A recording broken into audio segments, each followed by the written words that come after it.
This week has been pretty awful, honestly, because two things have happened within the Nintendo community. The first one was that Charles Martinet, Luigi A. sorry, I'm changing some settings. Charles Martinet is retiring as voice of Mario and Luigi. So, hold on. Why's my video quality like this?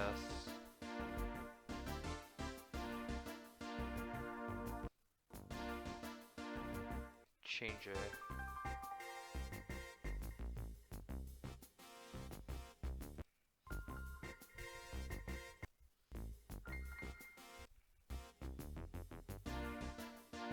Oh yeah, I think I have de-anoising on.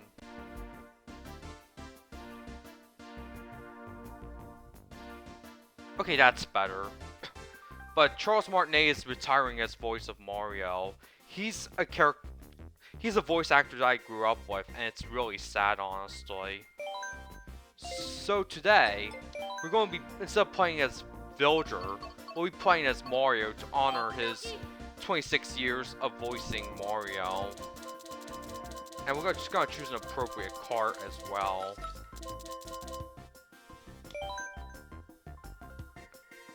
So, I'm going to do 150cc, frantic, hard, because I grew up with him when I was young, okay?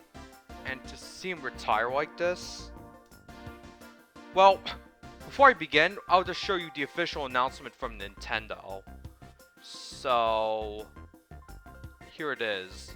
Charles Martinet has been the original voice of Mario in Nintendo games for a long time, as far back as Super Mario 64. Charles is now moving into the brand new role of Mario Ambassador. With this transition, he'll be stepping back from recording character voices for our games, but he'll continue to travel the world, sharing the joy of Mario and interacting with you all.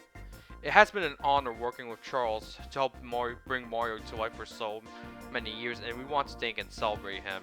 Please keep an eye out for a special video message from Shigeru Miyamoto and Charles himself, which we will post at a future date.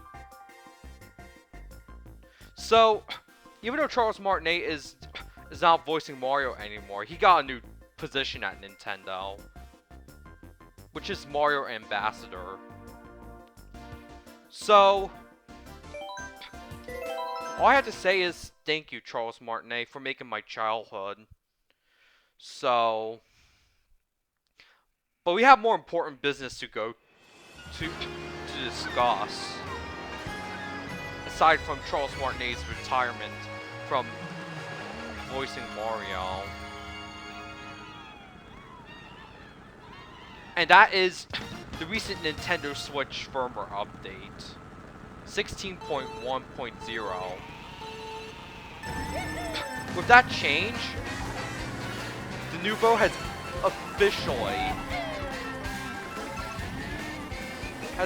become part of the Switch developer tools, and they even have like stuff like protection against like Switch games being used in certain software. Now, why is this a huge help for game preservationists? Because with digital storefronts, you own nothing, and you will be happy. Well, supposedly you might have owned some stuff back then, but it could disappear or the store would shut down, like we've seen with the 3DS and Wii U eShops earlier this year.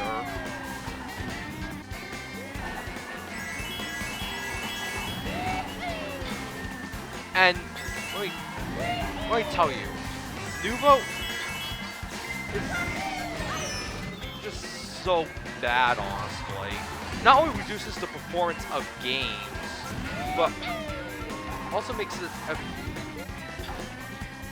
harder to preserve games that Denuvo isn't like circumvented, which I will not cover in this video because of potential like community guideline strikes. So it's what that one tech YouTuber Enderman had to go through.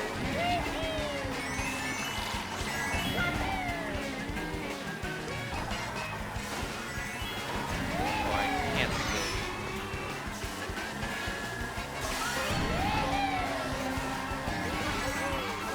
Yeah, Control Mario is a lot harder.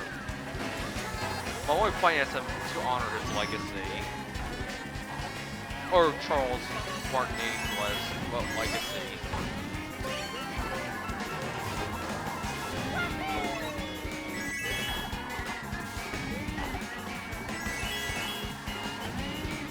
Gotta throw a shell back.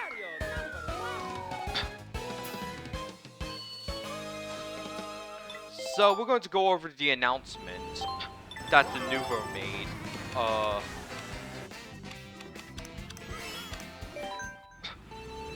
Yesterday. So this is from Twitter/X, especially with what Elon Musk is doing to the social media platform. So Denuvo said that we're thrilled to announce that our top tier protection technologies are officially accessible as authorized Nintendo Switch middleware on the Nintendo Developer Portal. Now this is not only bad press for Nintendo and for Denuvo, of course, but it's even worse that they used AI art for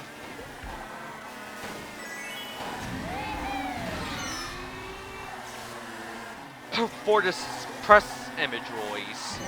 And I find this to be highly unprofessional.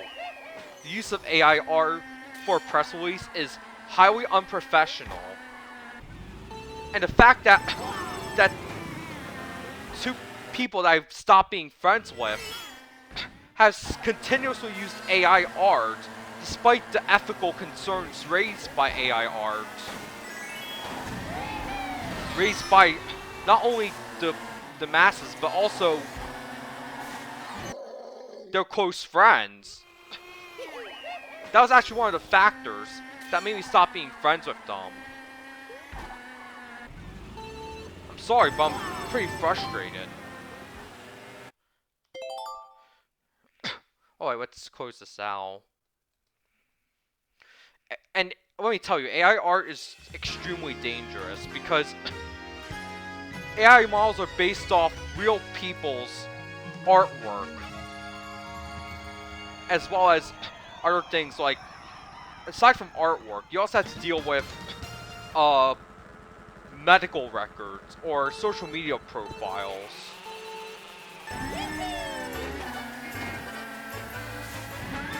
Copyrighted work as well. Now there's also AI voice models. Now, what's even more messed up is that some people can make AI images of you to frame you or something. And usually, you're the one who loses, not the person who made the AI art of you.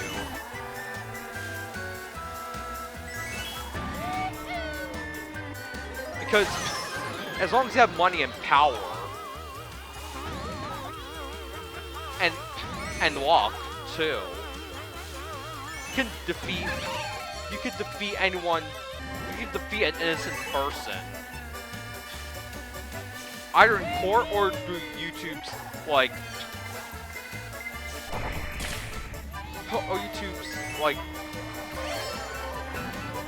community guidelines system or copyright system. I was a victim of it once. Oh, I was planning on going across here, but yeah, unfortunately my stream's very behind compared to what I'm actually playing right now. Like, I'm on the third lap of a Mario Kart course, but YouTube Studios only show like I'm on the first lap. I really hate those moves because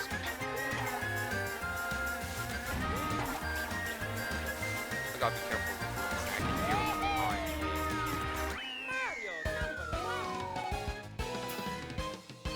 Okay. And Enderman has also been victim of copyright system abuse. It's a real thing on YouTube.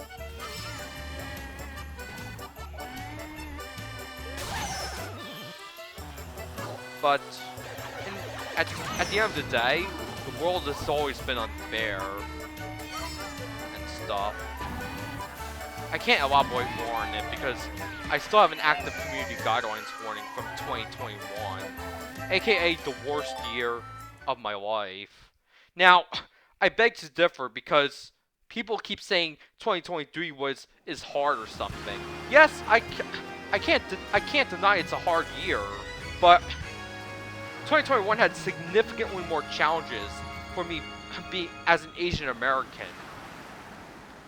Like, under Joe Biden's regime, Asians have become the second most persecuted minority in the divided states.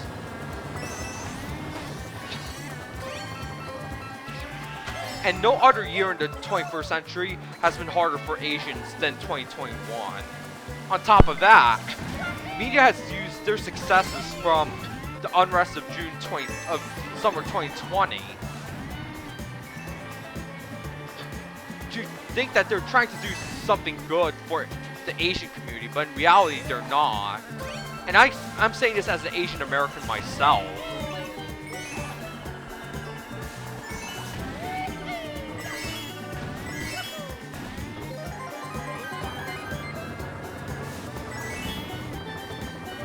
On top of that, you also have other messed up stuff with you had like the GPU shortage, which is really chronic, by the way, because the GPU shortage in 2018 only lasted a few months, while the GPU shortage of 2021 lasted into mid-2022. And you also had the crypto rush, the extended crypto rush, which was inevitably interrupted in 2022 due to several factors. On top of that, you also had discriminatory mask and vaccine mandates, which I obviously won't elaborate on further, but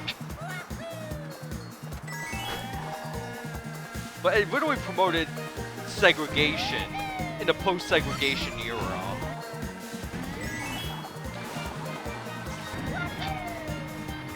That's all I have to say about it. And then you had Squid Game, which unfortunately, which is unfortunately the worst Netflix series ever created, in my opinion. It glorifies violence way too much. And if you want to watch Squid Game, play Everybody 1-2 Switch instead. That game is more lighthearted than that crappy Netflix series.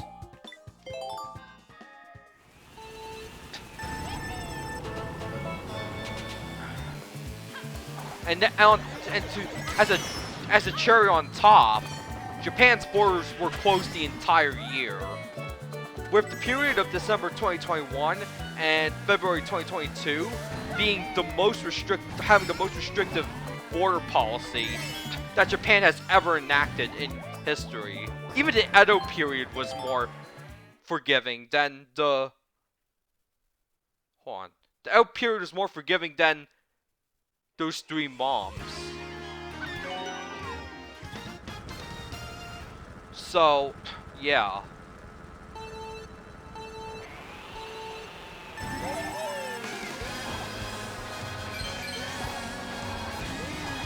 However, I'm also going to do a little bit of a follow-up of Red Dead Redemption. Most of my frustrations I expressed on the last stream were for the PS4 version.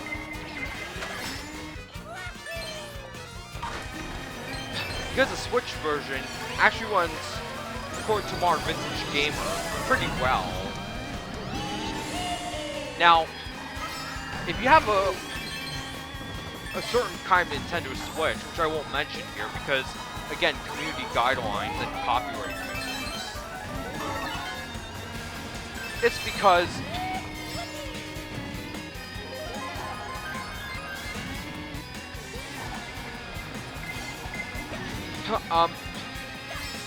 actually, Red Dead Redemption 1 on Switch can run at 60 frames per second according to Mark Vintage Gamer, if you do the right tweaking and stuff.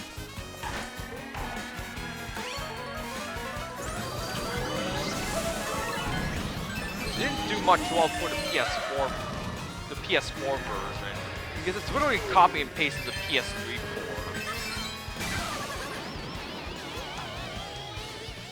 Or the PS3 version from like, I don't know, 2010?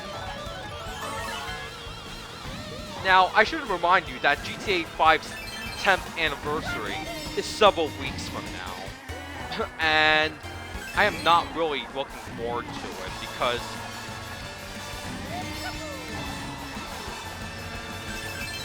that game has kind of negatively affected society, even in Japan.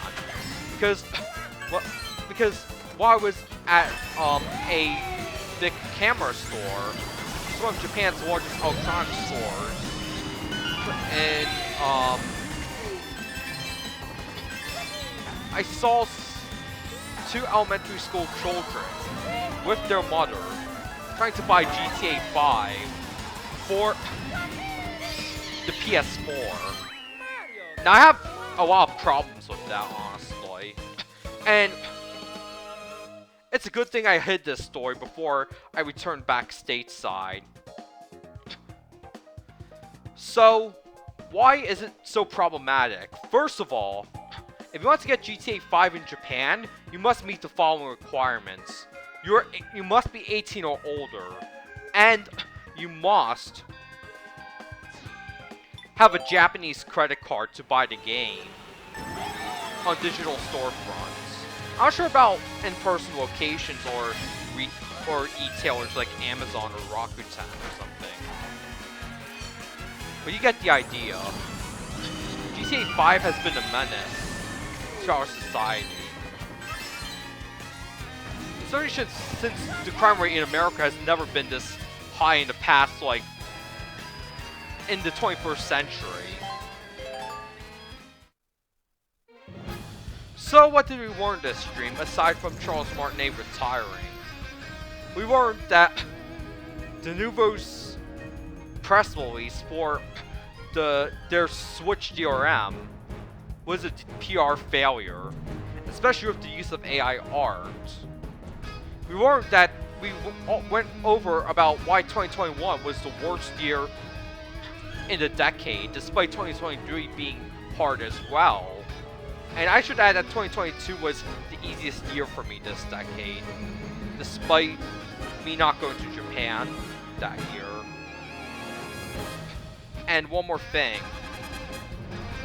We learned that GTA 5 is becoming increasingly popular even in Japan, ahead of its 10th anniversary. So, that's all I have to say for today. I'll probably see you next week, because this weekend I have to go to New York City, and I'm definitely not looking forward to it, with how terribly Eric Adams is maintaining the city. So,